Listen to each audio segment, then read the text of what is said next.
Olá meus amigos, neste vídeo vai ser um iceberg de Jujutsu Kaisen.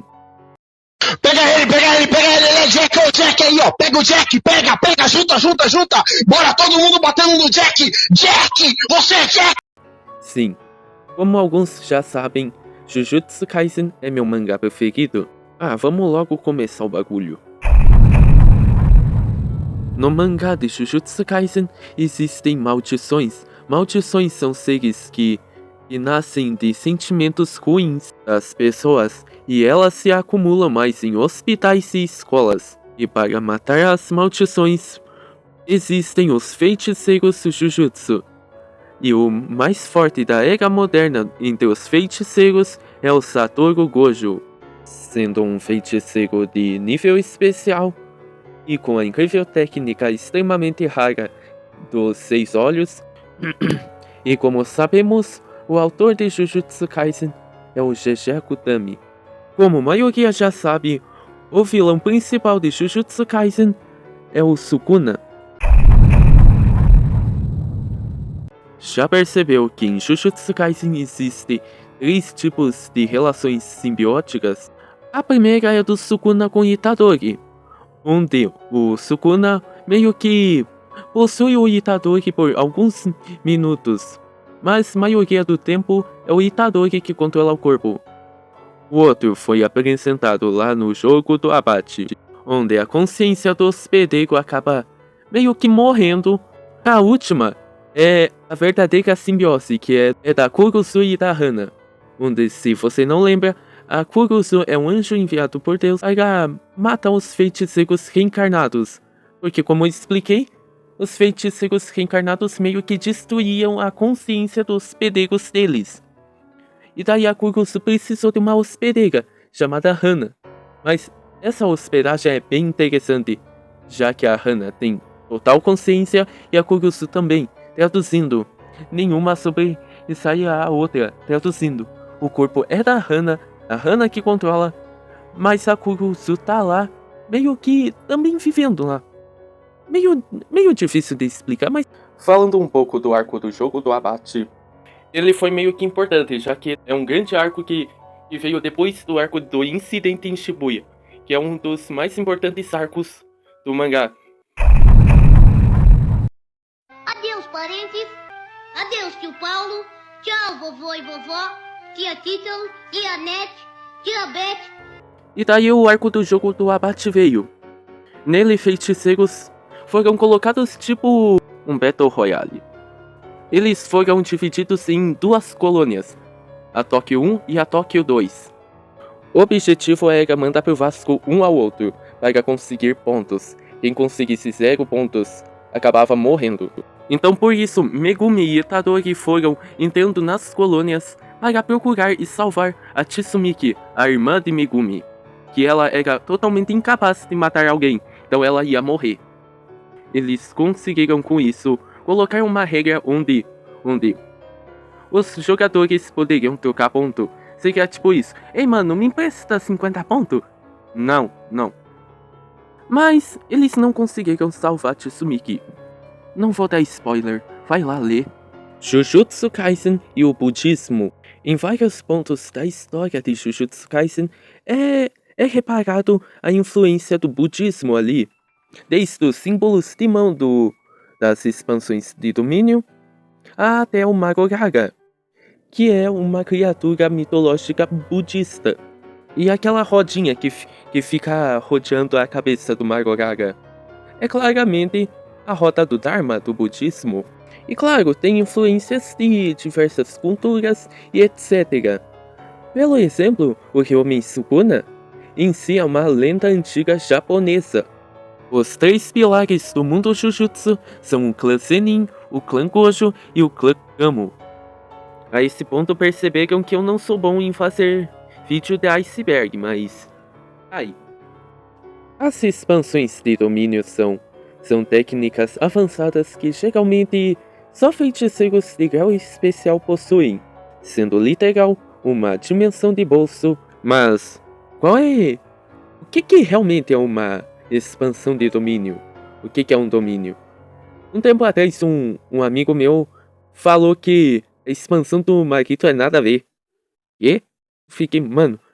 Pra quem não sabe, a cada feiticeiro ou maldição que tem um domínio, o domínio é diferente. O domínio corresponde às características daquele indivíduo. O do Satoru Gojo é um espaço meio que sideral, porque meio que a técnica dele combinava com aquilo. A do jogo é tipo um vulcão cheio de lava, não fosse dizer porquê. A do Magito é aquele lugar cheio de mão. A personificação da perfeição. É bem interessante porque a coisa mais perfeita é a mão do ser humano. Por quê? Meu amigo, você já tentou desenhar a mão em diversos ângulos? Man. E também temos que lembrar tipo a expansão de domínio da Hanami, que é literalmente uma planície gigante e florida.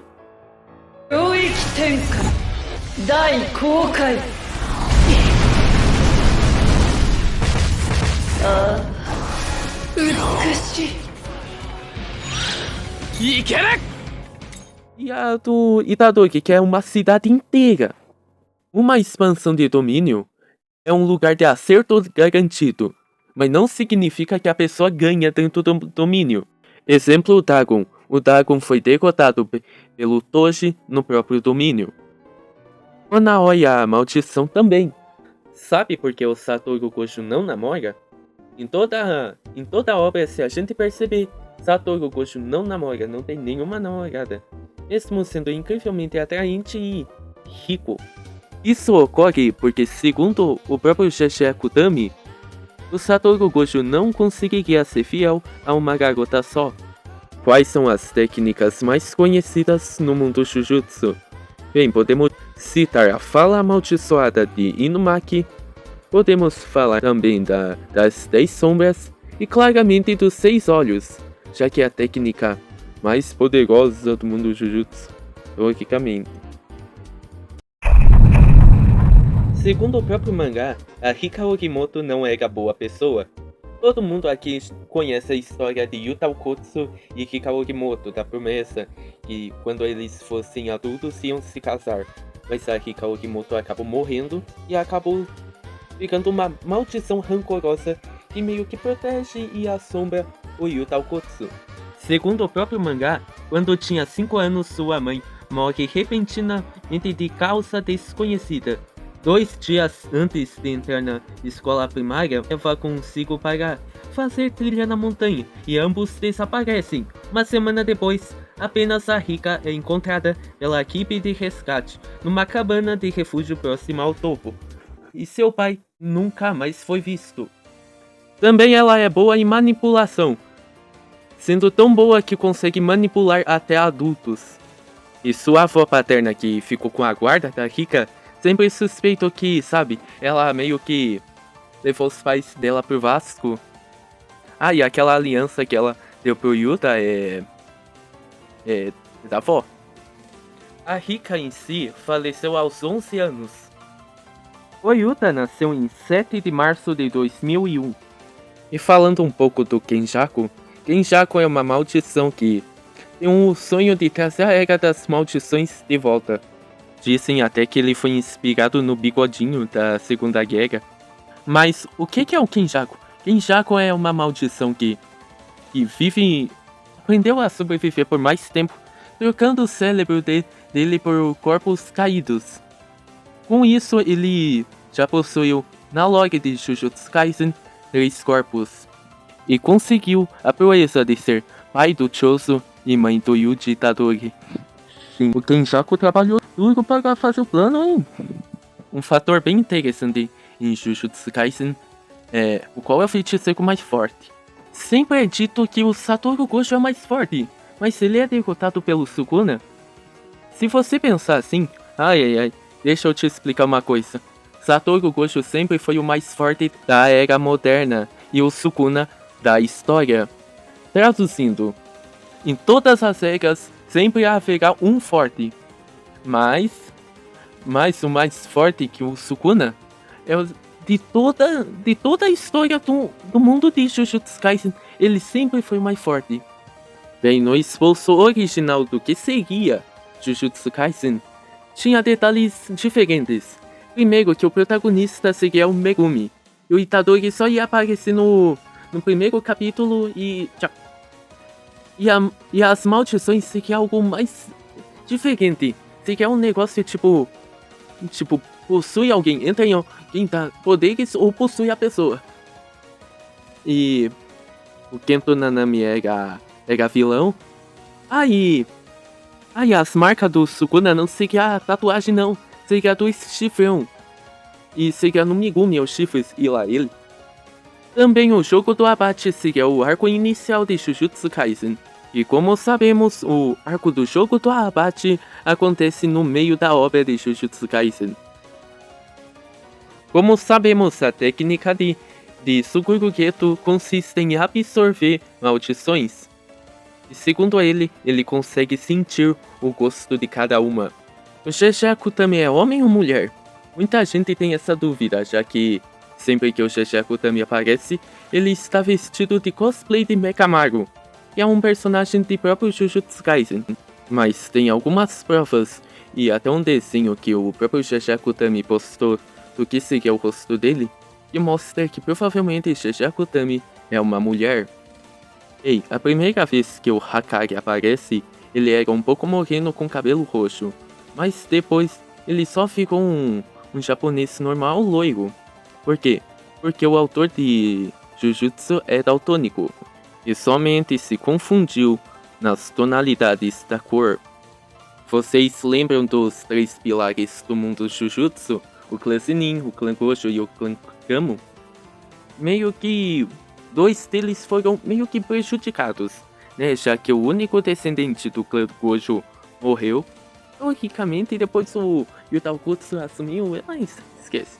E o clã Zenin, além de ser um clã muito machista, etc., ele foi meio que destruído pela Maki Zenin. Sim, a Guria foi lá, com uma espada e com fé e matou todo mundo lá. Eu me sinto foda. Tá, não foi bem assim Não foi bem assim que aconteceu, mas confia que foi. Bem, esse foi o vídeo, espero que vocês tenham gostado. Não coloquei muitas informações, teria muito mais, mas... sei lá, nem tô usando o roteiro nesse vídeo, então ele tá uma meh. Bem, esse foi o vídeo e tchau, deixa o like e se inscreva.